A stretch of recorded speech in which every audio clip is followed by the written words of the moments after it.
Good afternoon. The President will be speaking at 2:30 on the administration's efforts to reduce red tape and federal regulations. Within 10 days of taking office, President Trump issued Executive Order 13771, instructing the Office of Management and Budget to remove 2 government regulations for every new one created. Washington scoffed, but the administration acted. In under a year, we have unleashed the American economy, businesses, and job creation. These efforts and the rest of the president's agenda have fueled economic growth, including all-time highs in the stock market, a 17-year low in unemployment rolls, new highs in manufacturing and consumer confidence, and much more. As the president said yesterday, we're at the final stages of historic tax cuts and reforms that will provide massive relief to middle-class families, lower tax rates on American businesses to make us more competitive, and make our tax code simpler and fairer for the first time in decades. We want to begin lowering the tax bills in Americans' paychecks starting next year, where Americans who faced economic headwinds for 8 years will have the wind at their backs as they seek the American dream.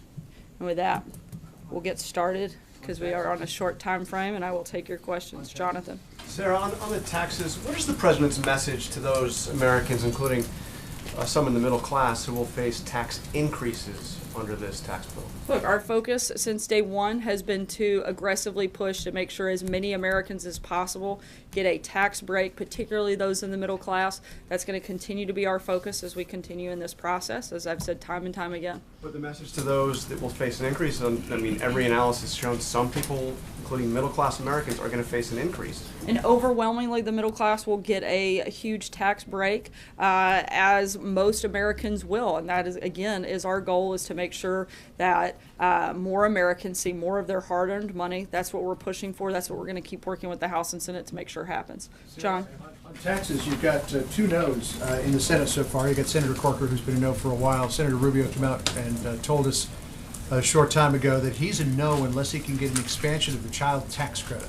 Is the president willing to be a little more generous in the child tax credit in order to get Senator Rubio's vote?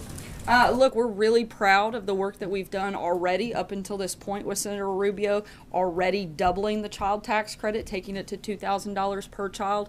We're going to continue working with the senator, but we think we've made great strides and, frankly, pretty historic movement in terms of the child tax credit. We're very proud of that work. We're going to keep working with them until we get the job done, which we still expect to happen before the end of the year. Is there more room to move?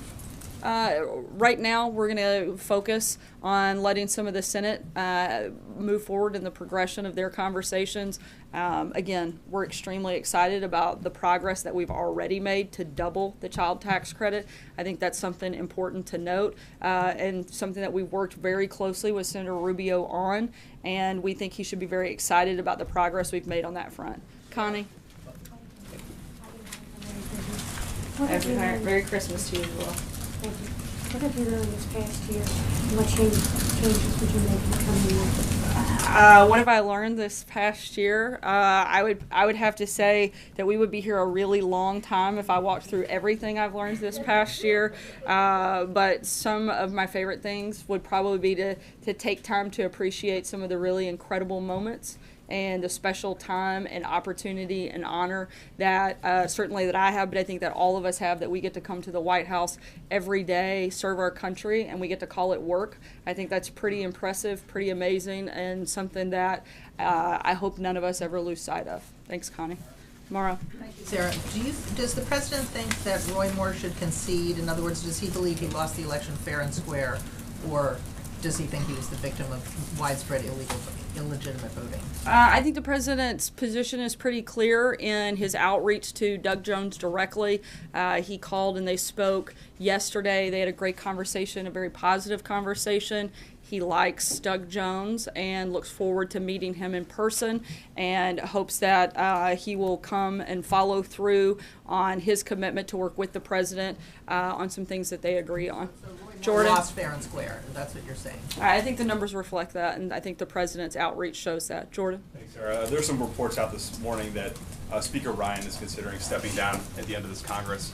Has the president spoken to Speaker Ryan about those reports, and does he want to see Speaker Ryan continue in that role? The president did speak to the speaker not too long ago and made sure that the speaker knew very clearly and in no uncertain terms that if that news was true, he was very unhappy with it. The speaker assured the president that those were not accurate reports and that they looked forward to working together for a long time to come. Blake? So did this catch the president by surprise, the Ryan report that was out today? It sounds like it may have caught Speaker Ryan by surprise because I don't think it was very accurate reporting. And so it sounds like they're both committed to and looking forward to spending a lot more time together over the next, hopefully 7-8 years. Let me ask you about Marco Rubio as well. We have heard folks who might be no votes, potentially undecided votes, but Marco Rubio's potential no vote is one that we know he had concerns, but him voting no is seemingly here suddenly out of left field. Has that caught the White House by surprise at all, or have you braced for the possibility that you might not have Marco Rubio in your corner? I'm not sure if the president's spoken with him specifically today. Again, we're proud of the work that we've done with Senator Rubio, and we look forward to making sure that the progress that we made to double the child care tax credit, that's kind of a mouthful, goes into full effect when this piece of legislation is signed. April? Sarah, two things. Should Roy Moore just give his concession speech now versus holding it out? It probably sounds like it should have already taken place. Look, the president's already called and congratulated Doug Jones and expressed his willingness to work with him and to meet with him when he arrives in Washington. And the second issue, did you watch GMA this morning, and what are your thoughts about this tell-all and the uncomfortability of Omarosa while she was here, some issues? I did see some clips of that in terms of a tell-all. That's a question I think you would have to ask her. She resigned from her position yesterday. She'll be here later this afternoon. We put out a statement yesterday. I don't have any changes to add to that, and certainly, as has been the practice in the past and will continue to be in the future, we don't comment much further than that on personnel matters. Chip? Sarah, why is, if she's resigned and she is going to, to if she's resigned, but you said she will stay on, Omarosa will stay on through January 20th, why are the taxpayers continuing to pay her salary for another month if she's no longer here at the White House? As I just said, I'm not going to weigh in any further, as we often do, and as the practice. We're not going to get deeper into personnel matters. We've put out a statement. The president likes Omarosa, thanked her for her service, and again, she'll be here later this afternoon, so she's resigned from her position, but there's really nothing else to add on that front. Though, why is she still on the payroll for another month? Is that normal? Look, there's a lot of different protocols that take place in the government. That's part of the process. If you want to reach out to HR, they might be able to walk you through that in a more detailed way. Certainly not that I'm privy to. Thankfully, I haven't been through the process myself, so I can't speak to it from firsthand. On a separate matter, on the tax plan, if I could just ask, would the president ask the House and Senate to stay here in Washington and finish this bill, even if it means bleeding into the Christmas holiday?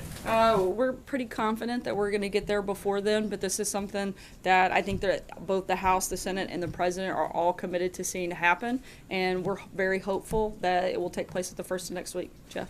Sarah, does the President have any thoughts about the Disney deal to buy 21st Century Fox? I know that the president spoke with Rupert Murdoch earlier today, congratulated him on the deal, and thinks that, to use one of the president's favorite words, that this could be a great thing for jobs, and certainly looks forward to and hoping to see a lot more of those created. What does the Matthew? President think about the FTC decision on net neutrality? There are a lot of Americans, polls show, who are very opposed to that change. Look, the Trump administration supports the FCC's effort to roll back burdensome regulations, but as we have always done and will continue to do, we certainly support a free and fair internet.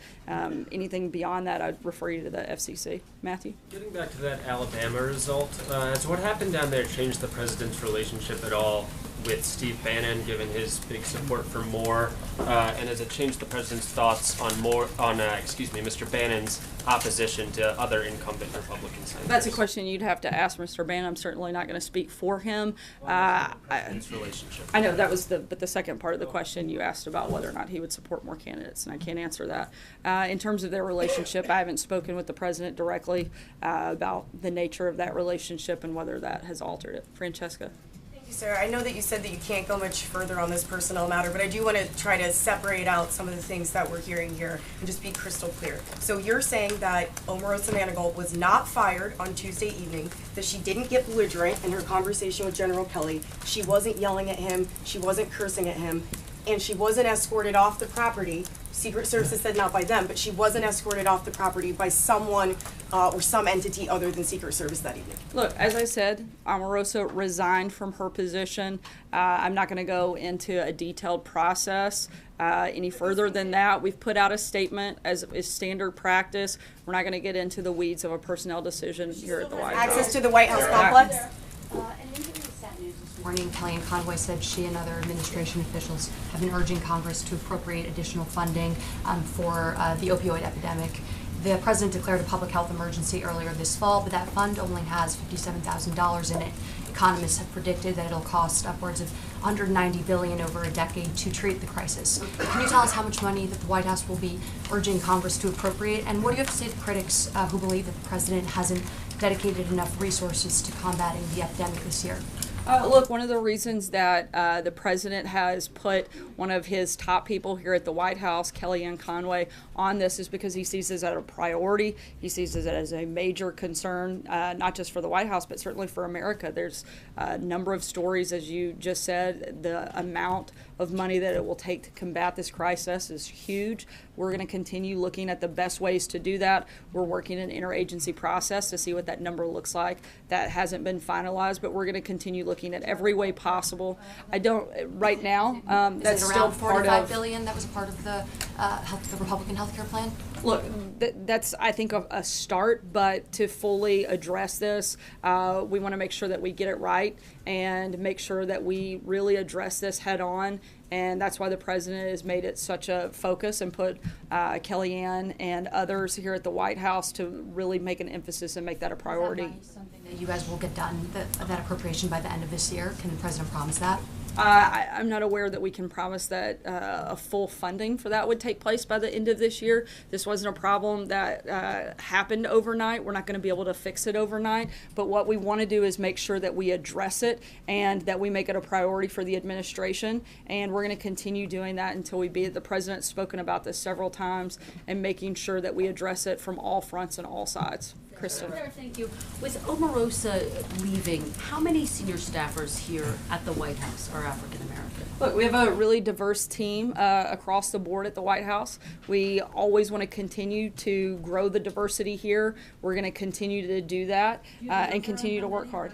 I don't have a number directly in front of me, specifically not African American, but I can say, again, we have a very diverse team at the White House, certainly a very diverse team in the press office, and something that we strive for every day is to add and grow to be more diverse and more representative of the country at large, and we're going to continue to do that. She was really tasked with reaching out to the African American community. Who have you identified who is going to take that role, and how critical is it to this president, to this administration, to make sure that that role is in fact filled? Yeah, I think there are a number of people that will be part of that process and have been part of that process that will continue to be. This wasn't something that was a singular effort by any one individual. You have a member on the cabinet, Ben Carson, I know has been engaged and talked with the president on this issue, but it's not just within the White House. The president met with Senator Tim Scott. I know he wants to continue those conversations as well to look at the best ways to do that and to do outreach to that community. And just to follow up on one of April's questions, what Omarosa said today was, I've seen things that have made me uncomfortable, that have upset me, that have affected me deeply and emotionally, that has affected my community and my people. Were her concerns ever addressed or dealt with? The comments that she made, that was the first time I'd heard those. Whether she raised them with other individuals, I'm not aware. I know she regularly brought up specific issues where they were talked about in meetings, and we address them at the time. Any of the issues were, any of her concerns were? I don't. That's a question that you would have to ask her, and I'm certainly not going to speak on her behalf in that regard. But I do know that it's something that we take seriously and something that we want to see improve, I think, across all fronts. So, right here, Margaret. Sarah, today is the 5th anniversary of the Sandy Hook massacre in which so many children were killed.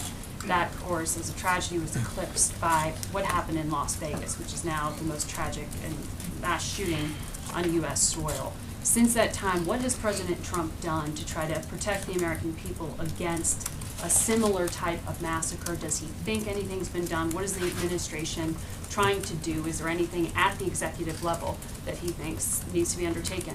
Look, I think that there are a number of different ways that we look to protect our citizens every single day. One of the areas that the president has been outspoken about, not necessarily to those two instances, but just more broadly speaking in terms of national security and protecting individuals, certainly through border security, stronger vetting processes, and looking at whether or not there are other regulations that we could put in place that would offer protection. These weren't people who entered the United States. Right, and I said I'm speaking more broadly in terms of national security as a whole. And look, this is a president who knows that his number one responsibility is to look for ways to protect American citizens, and we try to do that every single day.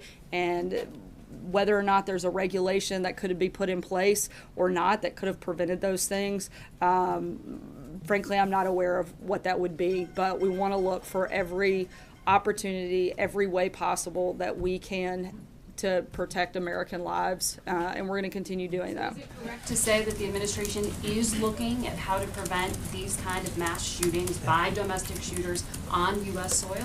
I know that. I know that's something that absolutely. I know that's something that the Department of Homeland Security looks at and talks about and works on every single day. I don't think there's a person in this country that wouldn't like us to find ways to protect people, and we're certainly very supportive of that. And that's something that would be that the president has highlighted that says he wants to. I don't think there's any one thing that you could do that could have prevented either one of those instances, those horrible tragedies. These prescriptions given very quickly just the other day for this failed terrorist attack, which is why in these cases, I mean, this is the worst shooting on U.S. soil on President Trump's watch. I understand that, and that's why I also think that you have to take these matters obviously very seriously. But if you could name a single thing that would have prevented both of these, I'd love to hear it, because I don't know what that would look like. But we're looking every single day at how you can protect American lives, how we can best protect American citizens. In terms of New York, we know for a fact this individual came through chain migration system. This is something the president has been outspokenly against and something that he wants to stop. And that individual wouldn't have been here in order to commit that crime if that wasn't in place. So that's a fact that we do know.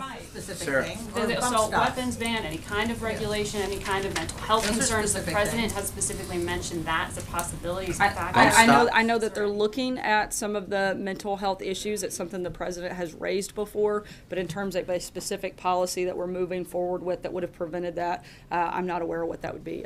Trey? Thanks, Sarah. Has the president expressed any concerns regarding the FCC's decision today to roll back these Obama-era regulations on net neutrality? And then moving forward, are there any assurances that the White House can offer to the American people who are concerned that the decision and vote today will lead to a less free internet?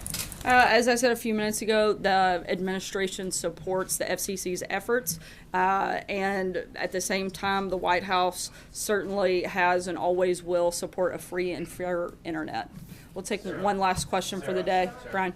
I'm going to ask a question about taxes. The Federal Reserve yesterday said that the tax bill would provide a modest lift to the economy. That's in stark contrast to words that the president has used, like rocket fuel to the economy. What is the data the president's basing his rosier picture of the impact on the economy of the tax bill versus the experts at the Federal Reserve? Look, there are several individuals I would point you to. Kevin Hassett, who has spoken in this room and on a number of networks that I see represented here, that has repeatedly stated that a lot of the statistics, a lot of the data shows that this will be a huge boost to the economy. It will bring companies back. It will grow our jobs, push the stock market higher. I think that those are all places I would point back to, and certainly I think there's great support that we have seen just based on the idea that this passes, that you're seeing the stock market increase, and I think a lot of that is tied to that. So, Said the word modest was used. I haven't asked him about that. I think upset's maybe not the right word. He might think that the other opinions that have been offered are a little more accurate. So The Treasury analysis used the president, two hold on things just a on second, it. because I know that the call time is here momentarily, and the president will be speaking here in a few minutes. Just want to say thanks. Have a good week. And April, I'm looking forward to having some pie with you here momentarily. Thanks, guys.